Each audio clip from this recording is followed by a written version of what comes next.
Hello everyone, welcome back from another NFL video. In this video, I'll be giving my NFL Week 9 recap, so let's get into it. I finally remembered to say the record for the week for myself this week.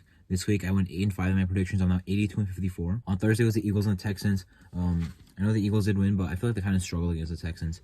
I feel like most people think that it was 29-17. They had a pretty good shutdown, the Texans offense. Pretty good half in the second half for the Eagles to win this game, but it was a little closer than comfort. Chargers and the Falcons ended pretty much how the Chargers and the Falcons game would end. You know, both teams kind of giving away the game at the end there, similar to what happened a couple years ago when they played in LA, if anyone remembers that one. So yeah, the Chargers did win a close one. I did think this was the biggest 50-50 game of the week, and the Chargers do come out with the win. For the Dolphins and the Bears, a very high scoring shootout game with the Dolphins winning. It was very impressive to see how the Bears offense did. You know, when that way they have Claypool, who the Bears did get screwed at the end there. Fields has been playing really well on the ground and throwing. He's been nice. He had 3 passing touchdowns in this game. Of course, 178 rushing yards. So he's doing really good. Mooney had a touchdown. Now the Dolphins offense is obviously unstoppable right now. I wouldn't say unstoppable, but it's a very good offense. Hill is dominant. Waddle is pretty much right there with him at a dominant level, and Tua. When the Dolphins have Tua playing, they're just like a whole different team compared to when they have Teddy Bridgewater or Skylar Thompson. Now both defenses are definitely underperforming. The Dolphins defense has been bad pretty much all year. The Bears defense was good and now is not good. You know, if the Bears defense can actually be good while their offense is good, I mean that's a playoff team with how bad this division is. Panthers and the Bengals. The Bengals absolutely destroyed the Panthers. It did end in a how would I say, like a score that you can respect the Panthers' performance, 42-21, but they were still getting destroyed. You know, had some, I guess, points put up in the second half, 3 touchdowns, but we're getting destroyed, obviously. The Bengals, they kind of didn't have to play a full, effort game after they were up 35-0. But, obviously, we saw the Bengals when they were trying, and they absolutely destroyed the Panthers. So, very good game for them, trying to catch the Ravens in the division. Packers and the Lions, wow. I thought that if the Lions had any chance of winning this game, it would be a very shocking performance by their defense. That's what happened. I thought either Rodgers was going to not take out his frustration, but I thought the Packers offense would have either have an easy bounce back game offensively versus a bad defense, or they would struggle again.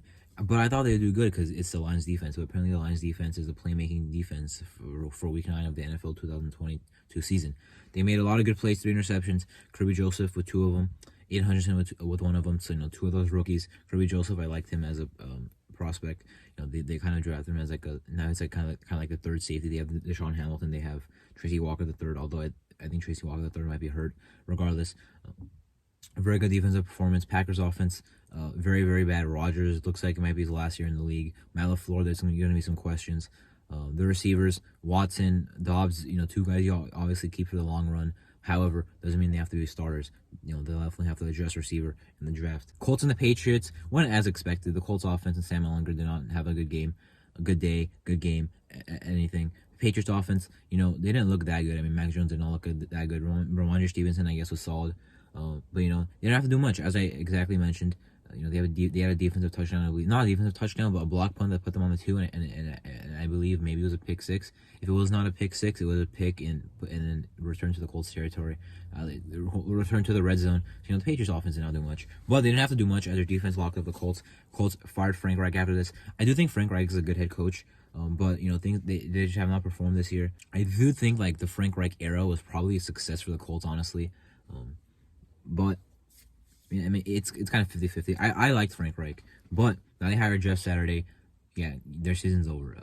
3-5-1 is not a bad record, but their season with Jeff Saturday is over. They hired him because he was a consultant to the team, apparently. That it does help that he was a former player and for the Colts, coming in from ESPN and taking over an NFL team and head coaching them, starting with 3-5-1 record. Yeah, that's not that's definitely gonna spell the end of the season for the Colts. The Bills and the Jets. Jets playing out the upset. The Jets did win by 3 points, but the Bills played pretty bad in this one. Josh Allen had a really bad game, made some mistakes, just like he did in the Packers game. The Jets defense looked very good. Their defense is very good. Their secondary is very good. They have a lot of talent. I like what Jermaine Johnson has done. First game back from an injury, he missed about a month. He gets a sack. I do like Jermaine Johnson a lot. Of course, Sauce Gardner, probably the defensive rookie of the year right now. DJ Reed also having a nice season himself. Now for the Bills, the run defense looked like a real liability. Very good game by Michael Carter and James Robinson with a receiving touchdown. Like to see that. Vikings and the Commanders, pretty close game for most of it. Well, for all of it, pretty much. I think the Commanders had a lead at some point, but then the Vikings got it back. So the Vikings did barely win this one. The Commanders are more of a respectable team than previous thought of let's say 4 weeks ago. But the Vikings, I feel like they should have won this one by a lot more. Barely won this one. They did win a clutch game though, which again is something that would have had them in the playoffs if they were able to do the last 2 or 3 years. Raiders and the Jaguars. The Raiders played a dominant first half. The Jaguars played a dominant second half. The Jaguars' dominant second half was better than the Raiders' first half. The Jaguars won. The Raiders blew another lead. Their offense looked really good. Their defense looked really good in the first half. Not really the first half. Let's say the first quarter and the first half of the second quarter. They just look really good. And at the halftime point, the Jaguars made a really good offensive and defensive adjustments to get them back into the game. And then when they were in the game, they were able to hold off the Raiders offense to win the game. Even though it was a close game, the Raiders had 3 chances. It was only a 7-point, win by the Jaguars. It was the Raiders having 3 offensive chances and didn't do anything with them that, really was able to put this game away. Even if they had multiple more chances, would they have really done anything? So the Jaguars defense, very good second half. Raiders offense, Jacobs cannot really get the ball going in this game. Passing the ball after Devontae Adams was a dominant first half, but pretty quiet in the second half.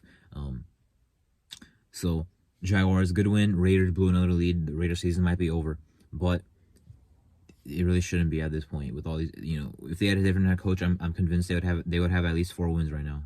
Seahawks and the Cardinals. Pretty much went as expected. As I expected it would go last time, but not this time. But this time it did. I'm sorry. The first time they played, it was a defensive slow game. The Seahawks won. This time it was a shootout. The Seahawks winning. Geno Smith putting together another nice game. The Cardinals defense pretty much getting picked apart. Even though they did have a nice pick six, unexpected. Zaven Collins, I believe, made the pick six, the rookie. So good game on both sides.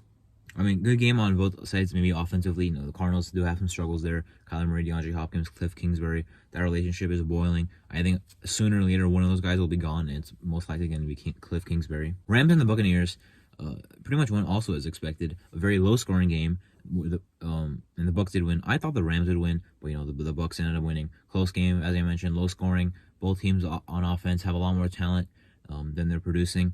Very bad offensive performances, week after week for both teams. Both defenses put together a nice game.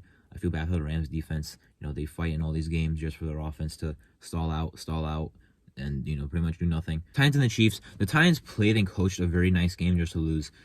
I know they only scored 17 points, but really in their situation, it was a nice played game, and their defense played pretty nice. I know Mahomes had 400 yards, 450, but overall the Titans defense still played pretty nice because they didn't really amount that many points. 17 points at the end of regulation, 20 winning it into overtime, 20 at the end of a whole overtime period. So in 5 quarters basically, the Chiefs scored 20 points. Titans defense looked nice in that regard. Offensively, what are they going to do passing the ball? Rookie Malik Willis, the game plan was never to throw the ball, especially when you have Derrick Henry. Derrick Henry dominated. As for the receivers, Titans, I think definitely a receiver help in the offseason, but I don't think they have to invest too much into it. Treylon Burks is still a future guy for them. Robert Woods, we'll see, but they'll still remain a running team. With Derrick Henry, looking like he's still in his prime. Now Monday night to end the week was Ravens and the Saints. The Ravens winning pretty convincingly. It was not that hard fought game by the Saints. The Ravens did not really have to look too amazing to win this game. They won pretty convincingly. The Ravens put together a nice game plan, went in there and beat up the Saints. The Saints looking very bad on offense. Their defense got carved. Lamar, really good game. Lamar will be on the Ravens next year. Whether it's a franchise tag or a long-term extension, we'll see. The Saints now 3-6, but still in a bad division. I'm not sure. I believe they're third in the division, but only 1 game. Actually, I believe half a game behind the Falcons, and behind the Bucks, I believe they are 2 games behind the Bucks. So still achievable, but with the way if they play like this, then they definitely won't get there. As for the Ravens, tight lead in that division, but one of the best teams in the AFC for sure. Anyway, that was my NFL Week 9 recap. I'm Arthur. Thank you for watching.